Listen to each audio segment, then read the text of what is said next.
Bonjour à tous et à toutes.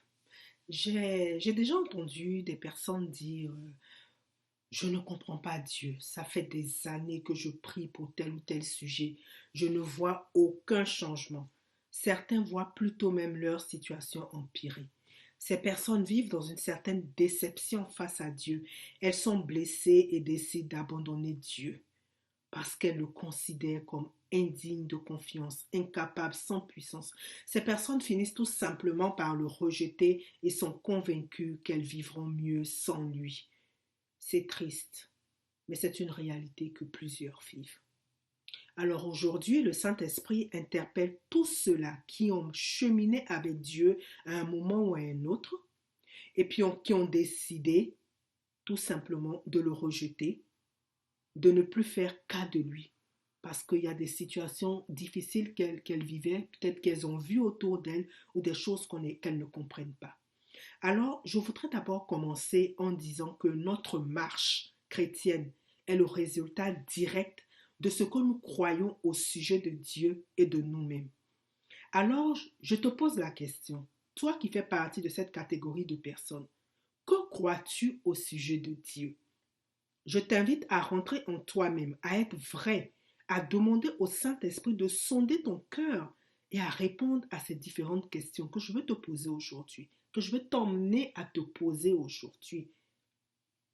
Avais-tu cru, saisi, assimilé dans ton cœur que Dieu a tant aimé le monde qu'il a choisi son Fils unique afin que quiconque croit en lui ne périsse pas, mais ait la vie éternelle? Avais-tu saisi que Dieu t'a tant aimé qu'il a donné son Fils unique pour toi, que son Fils unique a souffert, est mort et ressuscité afin que tu ne périsses pas, mais que tu aies la vie éternelle, une vie sans fin dans sa présence? As-tu compris ce que Paul a exprimé au chapitre 5 de l'Épître aux Romains lorsqu'il a dit au verset 8 mais Dieu prouve son amour envers nous en ce que, lorsque nous étions encore des pécheurs, Christ est mort pour nous. Bon, ne te dis pas, je connais tous ces versets, tu ne m'apprends rien, mais je veux plutôt que tu saches, je veux plutôt que tu saches que ce qui peut te transformer et te permettre de saisir l'essence même de ces versets, c'est de les méditer à la lumière du Saint-Esprit. Méditer, c'est observer de façon minutieuse et attentive. C'est le fait de réfléchir profondément à quelque chose. Alors, je t'invite à franchir cette étape et enfin saisir que Dieu est amour. Cet amour particulier et extraordinaire de notre Dieu est incompréhensible pour nous. Choisissons tout simplement de l'accepter et de nous y plonger. Je te pose une dernière question. Avais-tu saisi que Dieu est miséricordieux et que cette miséricorde contient la compassion, sa bonté, son amour, sa fidélité, la délivrance à ton égard et le pardon? Vraiment, je t'encourage à mettre ta confiance dans la parole de Dieu. Sache que Dieu est bon de A à Z. Dieu est bon en tout temps. Dieu est bon depuis toujours et à jamais. J'aimerais vraiment que tu puisses prendre le temps de te poser ces questions, de méditer, de réfléchir et de répondre à ces questions. Et comme je l'avais dit tout à l'heure, la marche chrétienne là est le résultat direct de ce que nous croyons de nous-mêmes. Alors, je viens encore avec mes questions. Je te dis qu'aujourd'hui, je viens avec plusieurs questions pour t'amener à réfléchir et à aller plus profondément dans tes réflexions. Alors, que crois-tu au sujet de toi-même en tant qu'enfant de Dieu? 1 Jean chapitre 3 verset 1 nous dit, voyez quel amour le Père nous a témoigné pour que nous soyons appelés enfants de Dieu. Et nous le sommes. Alors, tu es enfant de Dieu et Dieu t'aime. Il est ton Père. Il est celui qui te connaît parfaitement. Écoute quelques instants la révélation de David. Je vais te lire vraiment les versets 1 à 18 du psaume 139 dans la version Parole de vie. Écoute bien. Seigneur, tu regardes jusqu'au fond de mon cœur et tu me connais. Tu sais quand je m'assois et quand je me lève. Longtemps à l'avance, tu sais ce que je pense. Tu sais quand je marche et quand je me couche, et tu connais toutes mes actions. Je n'ai pas encore ouvert la bouche, tu sais déjà tout ce que je vais dire. Tu es derrière moi, tu es aussi devant moi, tu poses ta main sur moi. Tu me connais parfaitement. Pour moi, c'est trop beau. Cela dépasse tout ce que je peux comprendre. Où aller loin de toi? Où fuir loin de ton regard? Si je monte au ciel, tu es là. Si je me couche au milieu des morts, te voici. Si je m'envole sur les ailes du matin pour aller au-delà des mers, même là, tu me conduis par la main et tu me tiens solidement. Je peux dire, je veux me cacher complètement dans l'obscurité, que le jour devienne nuit autour de moi. Mais pour toi, même l'obscurité est lumière, et la nuit est claire comme le jour. Obscurité ou lumière, pour toi, c'est la même chose. C'est toi qui as créé mes reins, c'est toi qui m'as tissé dans le ventre de ma mère. Oui, mon corps est étonnant et très beau. Ce que tu fais est magnifique, je le reconnais. Quand tu me formais dans le secret, quand tu me brodais dans la profondeur de la terre, tu voyais tout, rien n'était caché pour toi. J'étais à peine formé, tu me voyais déjà. Déjà tu avais écrit dans ton livre le nombre de jours que tu allais me donner, et pourtant aucun n'avait encore commencé. Ô Dieu, tes pensées sont vraiment difficiles. Elles sont si nombreuses. Comment les compter? Elles sont plus nombreuses que les grains de sable.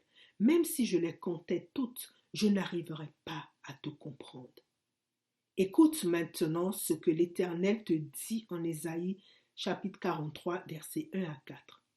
Ainsi parle maintenant l'Éternel qui t'a créé, celui qui t'a formé. Ne crains rien, car je te rachète. Je t'appelle par ton nom. Tu es à moi. Si tu traverses les eaux, je serai avec toi. Et les fleuves, ils ne te submergeront point. Si tu marches dans le feu, tu ne te brûleras pas, et la flamme ne t'embrasera pas. Car je suis l'Éternel ton Dieu, le Saint d'Israël, ton Sauveur. Je donne l'Égypte pour ta rançon, l'Éthiopie et Saba à ta place. Parce que tu as du prix à mes yeux, parce que tu es honoré et que je t'aime, je donne des hommes à ta place et des peuples pour ta vie. Amen. Notre Dieu est extraordinaire. Et il te dit que toute parole qui sort de sa bouche ne retourne point à lui sans avoir exécuté sa volonté et accompli ses desseins. En résumé, Dieu te dit qu'il t'aime, qu'il te connaît parfaitement, que tu as du prix à ses yeux, qu'il prend soin de toi, qu'il est digne de confiance car il accomplit toujours ce qu'il a dit. Il ne brise pas ses promesses, il ne brise pas ses engagements. Maintenant, je te pose encore cette question. Vas-tu choisir vraiment? Vas-tu choisir d'intégrer dans ton cœur ton identité d'enfant de Dieu et d'y marcher? Dieu a donné à chacun de nous, ça je le rappelle à chacun de nous, Dieu a donné à chacun de nous le libre arbitre. Il te montre le chemin, mais c'est à toi de prendre la décision finale. Alors, où vas-tu placer ta confiance? Je t'encourage vraiment à reconsidérer tes voies. Tu tiens Dieu responsable de tous les malheurs. Tu ne comprends pas comment une personne qui prie, qui aime Dieu, peut vivre des choses difficiles. Tu souffres de toutes ces situations et cette souffrance te pousse à accuser Dieu, à lever le poing contre lui et à t'éloigner de celui qui peut te faire du bien. Accuser Dieu est un acte facile et pratique qui nous donne non seulement de ne pas reconnaître nos responsabilités ni de les assumer, mais aussi de les fuir. Mais je vois qu'en tout cas en lisant dans la parole de Dieu, nous voyons que cette attitude n'est pas un fait nouveau. Adam a fait la même chose dans le jardin d'Éden. Quand on lit en Genèse 3, versets 11 à 12, il est écrit, « Et l'Éternel Dieu dit, qui t'a appris que tu es nu? Est-ce que tu as mangé de l'arbre dont je t'avais défendu de manger? » L'homme répondit, « La femme que tu as mise auprès de moi m'a donné de l'arbre et j'en ai mangé. » En d'autres termes, Adam est en train de dire à Dieu, « Si tu n'avais pas mis la femme auprès de moi, eh bien, rien ne serait arrivé. C'est ta faute. » Alors, je pose cette question maintenant à chacun de nous. Notre foi se trouve-t-elle dans une accusation de Dieu ou dans une confiance en Dieu? Nous devrions réfléchir beaucoup plus par la parole de Dieu avant d'émettre une quelconque accusation contre Dieu. Dieu n'est pas le coupable, il est la solution. Et n'oublions pas que Dieu ne répond pas selon notre façon, mais à sa façon à lui. Dieu est pour nous et non contre nous. Alors, je voudrais t'ouvrir à une autre réalité concernant notre ennemi le diable, appelé aussi Satan.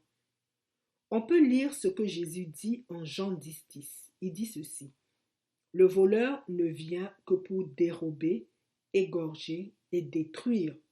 Mais moi je suis venu afin que les brebis aient la vie et qu'elles soient dans l'abondance. » Donc, il dit, le voleur ne vient que pour dérober, égorger et détruire. Donc, le diable est appelé le voleur. Et sa tactique est très raffinée. Son truc, c'est qu'il s'organise pour voler. Lui, il vole, mais il réussit à faire croire que c'est quelqu'un d'autre qui a fait le vol qu'il a fait. Ça, c'est sa tactique la plus subtile. Parce que le diable a vite compris que si les hommes pouvaient se rebeller contre Dieu, à cause de lui, le diable, ses mauvaises actions-là, alors bingo, il gagnerait sur toute la ligne. Parce que son combat, n'oublions pas, que son combat féroce, c'est d'éloigner les hommes de Dieu, leur créateur. Alors ne nous laissons pas utiliser par l'ennemi et ne lui permettons pas de nous éloigner de Dieu. Restons vigilants et dans chaque épreuve ou incompréhension, prions par le Saint-Esprit en nous appuyant sur la parole de Dieu. Alors, après tout ce que tu viens d'entendre, que va-t-il décider? Je t'invite à te réconcilier avec ton Dieu. Tu es son enfant et il est ton papa. Ne résiste pas. Reconnais ton erreur. Humilie-toi. Demande-lui pardon. N'oublie pas que Dieu ne dédaigne pas un cœur brisé et contrit. Il a les bras grands ouverts pour t'accueillir à nouveau. Écoute ce qui s'est passé lorsque le fils prodigue a reconnu ses erreurs et qu'il a décidé de retourner vers son père. Je vais te le partager. On le trouve en Luc 15, versets 20 à 24. Il est écrit. Et il se leva, on parle du fils prodigue, et il se leva et alla vers son père. Comme il était encore loin, son père le vit et fut ému de compassion. Il courut se jeter à son cou et le baisa. Et le fils lui dit, « Mon père, j'ai péché contre le ciel et contre toi. Je ne suis plus digne d'être appelé ton fils. » Mais le père dit à ses serviteurs, « Apportez vite les plus belles robes et l'en revêtez. Mettez-lui un anneau au doigt et des souliers aux pieds. Amenez le veau gras et tuez-le. Mangeons et réjouissons-nous. Car mon fils que voici était mort et il est revenu à la vie. Il était perdu et il est retrouvé. » Et ils commencèrent à se réjouir. Oh, je te dis, c'est cette compassion, cet amour de Père que Dieu manifeste envers toi. Alors réconcilie-toi avec lui et mets en lui toute ta confiance. Je voudrais aussi t'encourager à écouter l'audio sur l'Éternel mon secours. Cela pourra t'aider dans l'attitude à avoir quand tu es confronté à des épreuves ou à des incompréhensions. Alors, je voudrais nous laisser avec ces quelques versets du psaume 125 qui dit: Ceux qui se confient en l'Éternel sont comme la montagne de Sion. Elle ne chancelle point, elle est affermie pour toujours. Des montagnes entourent Jérusalem, ainsi l'Éternel entoure son peuple, dès maintenant et à jamais. Amen. Soyez bénis et à bientôt.